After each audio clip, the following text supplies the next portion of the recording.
أطيعوا الله ورسوله وأصلي وأسلم على النبي الأمي الذي قال عنه ربه لقد كان لكم في رسول الله أسوة حسنة. أما بعد، فأعوذ بالله من الشيطان الرجيم. بسم الله الرحمن الرحيم.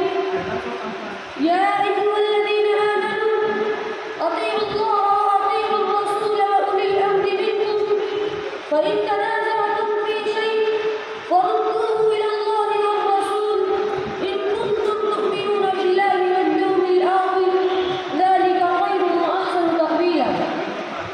رئيس الاحتفال الموقر وحضرات الحكم وزملائي في الدروس، إني في لهف واشتياق شديد إلى أن أتحدث بين أيديكم حول موضوع سيرة النبي المصطفى صلى الله عليه وسلم في أسلوب جديد وعبارات مختصرة.